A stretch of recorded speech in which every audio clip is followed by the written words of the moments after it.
I think he's dead wrong. It's the Americans who can't be trusted. If you look at the 17 June Memorandum of Understanding, and the key issue here involves Article 5, who controls the Strait of Hormuz.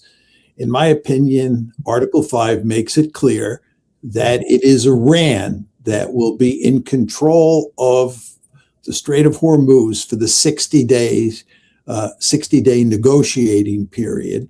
And after that, the future of the strait will be decided between Oman on one side and Iran on the other side. The United States is not mentioned at all. And what the Trump administration tried to do after the Memorandum of Understanding was signed was create a channel in the Gulf, or to put it more specifically, to create a channel in the Strait of Hormuz that basically was American controlled and would allow ships to go through under the auspices of the United States and outside the auspices of the Iranians. And unsurprisingly, the Iranians said this was unacceptable and that it was a violation of Article 5 of the Memorandum of Understanding. The Iranians are correct. What that gentleman just said on Fox News is simply not true. And so what about his comment there that we should be encouraged that President Trump has a resolution to this? So even though Iran is not doing what we want them to, forget about what the MOU actually said, but don't worry because we have escalation dominance. Do we? Well, you want to remember that President Trump signed the Memorandum of Understanding on June 17th because he had no choice. The Iranians were winning the war, and the Iranians held all the cards when you went up the escalation ladder. And this is why President Trump signed what was effectively a surrender document. Now, the question you have to ask yourself is what's changed since June 17th that now gives us escalation dominance?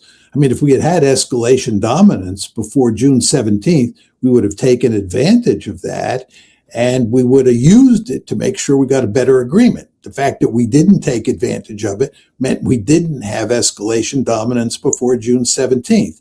So the argument here is that something has changed. Well, I'd like to know what is that something that has changed. According to my calculations, we've been engaged in this tit-for-tat strategy since July 7th. Again, the Memorandum of Understanding was signed June 17th. We then welched on the deal, and you got this tit-for-tat strategy starting on July 7th, which is now taking place. And it does not look like we have gained any coercive leverage over Iran as a result of that tit-for-tat strategy. They are matching us at every turn and causing us huge trouble in the Gulf. We don't have escalation dominance. Now, is the administration saying that we can escalate further? We can go beyond tit for tat, maybe go back to the 40-day war, which was a real strategic bombing campaign that took place between February 28th and April 8th. We can go back to that and we'll win that conflict? I don't think so. There's no evidence we can do that. And there's no evidence that continuing tit for tat, even at a higher level, is going to produce the desired outcome for the United States. The fact is, we have no choice but to reach some sort of memorandum of understanding with the Iranians and put an end to this. And look, there is some real immediate present term costs to going down this path. You mentioned that on June 17th, even Trump admitted that there was some economic potentials. Well, now that we're seeing, what you're seeing on the screen right here is the live actually spot price for a barrel of oil. It's $140. The paper price right now, the futures market is, I think it's 92 for WTI and right around 100, I think, for Brent. But when you're actually buying a barrel of oil, that's what you're paying right now. And the expectation is that as the time goes forward, these two sides are going to merge. So you're going to get closer to this number here is actually going to be what we have to pay. We are paying it right now. So the question is, financially, what has changed from June 17th to today when you see what we're actually paying? what has happened is the situation has gotten much worse economically. And the key factor here is the fact that the Houthis have shut down the Red Sea. They now make it impossible for Saudi Arabia to ship its oil through Bab el-Mandab Strait. And this is going to have significant negative effects on the price of oil and therefore on the international economy. This is, in my opinion, a disastrous situation. The Strait of Hormuz is shut down, and now the Bab el-Mandab Strait is shut down. So economically, we're worse off today than we were right after June 17th. Second point I'd make to you, Danny, is, as you know, one of the reasons that we wanted to reach an agreement with the Iranians is that we were running out of precious munitions. This is one of the reasons that we ended our war against the Houthis in the spring of 2025. It's one of the reasons that we were so anxious to end the 12-day war against Iran last June. This is June 2025. It's one of the reasons that we wanted to stop the 40-day war, as I said. And as you engage in a tit-for-tat strategy, you're using up more precious ammunitions. So for those people who talk about escalating now, you want to remember that what we're going to do is burn up even more precious munitions. So from that point of view, as well as from the economic point of view, it makes no sense for us to up the ante or to continue the status quo with regard to this tit-for-tat strategy. What we should do, if we were smart, is cut a deal. Yeah, we already had a deal and we uncut it, to use that vernacular here. But this seems to complicate the situation. So you mentioned that the Houthis, Ansar Allah, has closed the southern exit to the Red Sea at the Bab el-Mandab, and that has caused the oil price to spike even higher than it was just because of the Strait of Hormuz. In response, yesterday, President Trump said, please let this truth serve to represent that if they do this again, the U.S. will hold Iran responsible and that the Houthis are a surrogate and a proxy and a major military punch will be inflicted. But at least as of right now, we have done nothing for the Houthi attack onto Saudi vessels. Gary, I think, has some video where you can see a pretty spectacular nighttime scene, one of those ships on fire. And at least so far, we've done nothing. Do you expect that to continue? Danny, we went to war against the Houthis in March of 2025. This is a year ago this past March, right? President Trump comes into the office January 2025. In March, 2 months later, he goes to war against the Houthis. He quits in May because he can't defeat the Houthis. And furthermore, as I said before, we were expending precious munitions.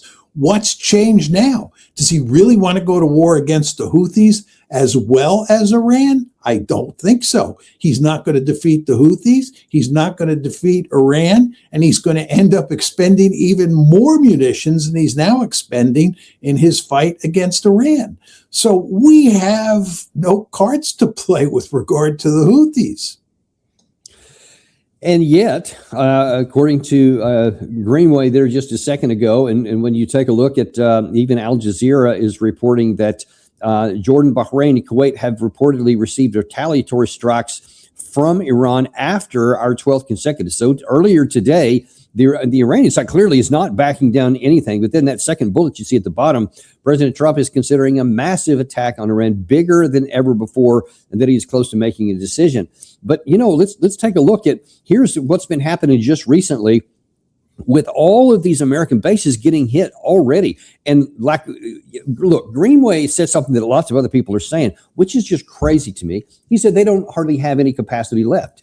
And yet this confirms they do have a lot of capacity. That's just over a single 7-day period. And there's more after that. And then you see just overnight, earlier this very day, those targets are hit and there's nothing we can do to stop them. What does that tell you about our defensive capability? Well, the American intelligence community has made it clear that as a result of the 40-day war, Iran was left with a substantial number of missiles and drones, and they're continuing to replenish their capability when it comes to missiles and drones. So there's no evidence that I know of that Iran is running out of missiles and drones. I mean, people like Greenway can make these assertions, but you have to back these assertions up with facts. You have to be able to show us the evidence that Iran is running out of missiles and drones. In fact, what we see with our own eyes is exactly the opposite of what he says. One more point on this, Danny. He talks about how President Trump is going to up the ante, we're going to escalate, and that's going to, provide the magic formula. But it's easy to say things like that. Please tell us what your theory of victory is. Tell us exactly what we're going to do when we escalate. What targets are we going to hit? And what effect is hitting those targets going to have on the Iranians? Nobody ever tells us that story because, in fact, there's no story to be told. What targets can we hit that will make a difference? The answer is none. If there were those targets, we would have hit them a long time ago. It's not like we've just been waiting for the right moment to hit the targets and bring the Iranians to their knees. This is a ludicrous argument. There is no set of targets that we can hit that will coerce the Iranians into surrendering. It's not going to happen. They are facing an existential threat. They're going to fight to the death. And they have lots of capability to do that. We are in a losing war. And again, this is why President Trump signed the Memorandum of Understanding on June 17th. And as I said before, nothing has changed since then. There's no magic formula available today that was not available on June 17th. It's interesting. You say nobody has answered that question of what is the attainable military objectives that will cause him to compel. I'm going to show you in just a second something from Marco Rubio where he does seem to say some of those words. I'll let you comment on what he says, but just to set the context here, yesterday, Foreign Minister Abbas Araghchi said that our defense doctrine is clear. It's an eye for an eye. Any aggression against Iran, including our infrastructure, will compel a powerful and decisive response. Those who contribute to such an aggression, whatever kind of support, will also be considered legitimate targets. And that was, of course, validated this morning when Iran hit Kuwait and several other places here. But in response to Araghchi's making that statement, Marco Rubio dismissed it like this. Guys, I saw Araghchi, their foreign minister, who the other day say or something about their policies, an eye for an eye. The president's policy is a head for an eye. Honestly, that's what it's going to be. They will pay a very heavy price for the things they're doing. They're already paying a very heavy price. You guys don't know it because you don't cover it. You're not in Iran. You're not in the street. They don't have a free media. But they're going to continue to pay a very heavy price. Their industrial base has been decimated. Their defense industrial base has been decimated. They're losing launchers. They're losing radars every single night. They are suffering billions of dollars in damage, and their economy is a disaster. But despite all that, okay, these people who are calling us every day, begging, let's do a deal, they send us messages through other countries, third countries.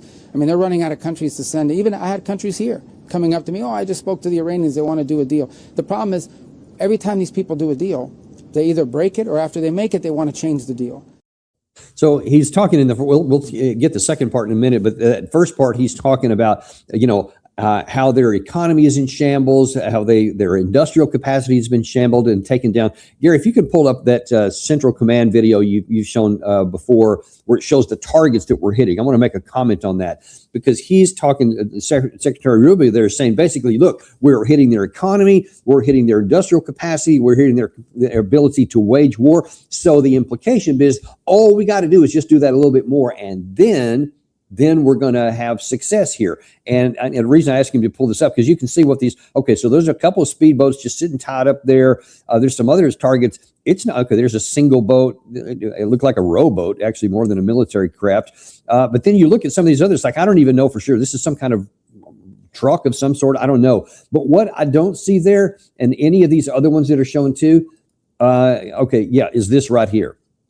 I haven't seen any attacks on the only thing that really matters is in these underground missile cities where they launched the long-range missile system, the long-range drones, and where they have their manufacturing well away from our ability to hit it. So if Rubio says that with words, but it's not matched in actual deeds, then it seems kind of weird that we would base policies off something that therefore cannot succeed. But it seems like that's what we're about to do. Well, Danny, the fact is the United States, first with sanctions and now with this war, has done enormous damage to the Iranian economy. Nobody denies that. That's a basic fact. It's been true for a long period of time. The question you have to ask yourself is, can you damage that economy enough to get the people to rise up and overthrow the government, or cause the government to say enough is enough, we quit? And the historical record is actually quite clear on this. We've seen bombing campaigns in World War II and the Korean War and the Vietnam War that were far more extensive than this bombing campaign. And in all those cases, the target state did not surrender. These kind of punishment campaigns don't produce victory. And it's no accident that if you ramp back to February 28th and then you come forward to the present, all of the destruction that we've wrought on the Iranian economy has not come close to getting them to quit. So what is the administration going to do in terms of hitting particular targets to change this situation? President Trump occasionally talks about going after bridges and power stations and the oil network or the oil installations inside of Iran. But he hasn't done that yet. And that means that we still could do much more damage to the Iranian economy. But the question you have to ask yourself is, number one, will that make them quit? And number two, what will they do in retaliation? Because that's a very important matter here. And the fact is, even if you go in and you tear up their bridges and their power stations and so forth and so on, they're still not going to quit because they face an existential threat, and they're not going to submit to this existential threat. They'll fight to the last person. And again, the historical record is very clear on this. Second, they're going to retaliate, and they're going to do enormous damage to the Gulf states, to Jordan, and maybe even to Israel. They have a formidable capability. They have lots of missiles, they have lots of drones, and they know how to use them in sophisticated ways. So I don't think that escalating is going to produce victory. And again, I don't think Rubio or any of these other proponents of escalation tell a plausible story about how escalation